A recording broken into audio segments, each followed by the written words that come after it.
Hello, beautiful souls. How you doing? It's Gina here, Too Much Woman. I'm out in retreat in Northern Ontario, and it's actually also the end of the first week back to school for a lot of us and our kids here in Canada.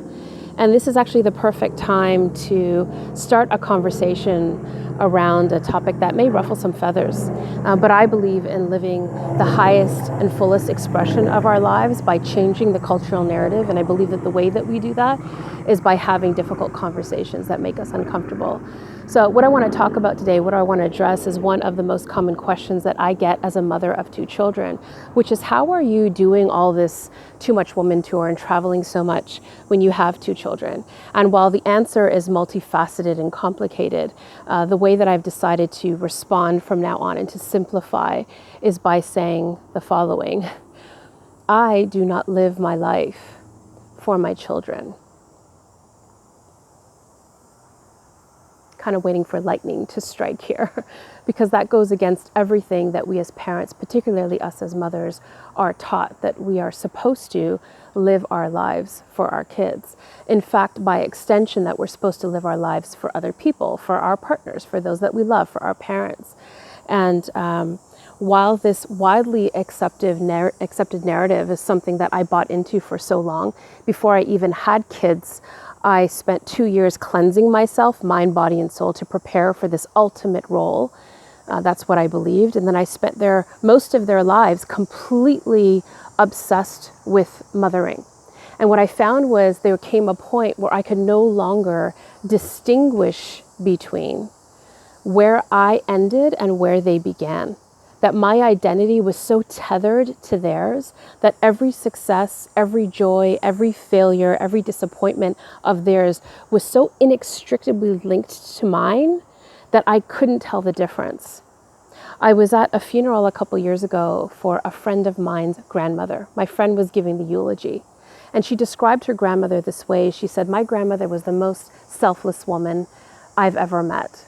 She never sat down at the dinner table when we went for Sunday dinner. She was always living and serving and feeding and giving to her children, her grandchildren, to her neighbors, to her friends. She lived her whole life for other people."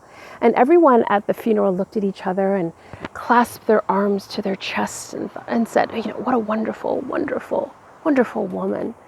And I think I was the only one there that felt like someone had reached into my soul and grasped it, because I realized that I was sad, I was mourning not only the life of that woman, not only my own life, and not only the lives of all the mothers and daughters and those of us who live for other people, believing it's the highest expression of our life, but my heart actually sank for the children as well. Because what I've come to see in the shift over the past 2 years, where I've decided not to live my life for my kids, I have watched my children step into an identity, into a sense of ownership and confidence in their lives that they didn't have before. We have this healthy space now between the identity of their soul and mine, where I'm not so tethered to their success, to their joy, even to their happiness, where I can create a little bit of space and I can take that energy instead and focus on living the highest and best expression of my own life. Setting the example and being a model of possibility for them, letting them see the joy, the natural joy that oozes from me when I am using my gifts, when I am on purpose, when I am just flooding the world, the energy, the space around me with a sense of fulfillment and focus and intention, and bringing that to them and mothering intentionally from that space has shifted everything. And Dr. Shivali Saburi, who wrote The Conscious Parent, helped me so much years ago. Reading her book and teaching her work helped me so much step into a place that Khalil Gibran, the prophet, so eloquently describes, where we understand that our children are not ours. They are birthed through us, but we don't own them. And I really needed to consciously focus on that lesson so that I could step into the fullest expression of my life, not only for me, but so that I could give permission to for my children to do the same.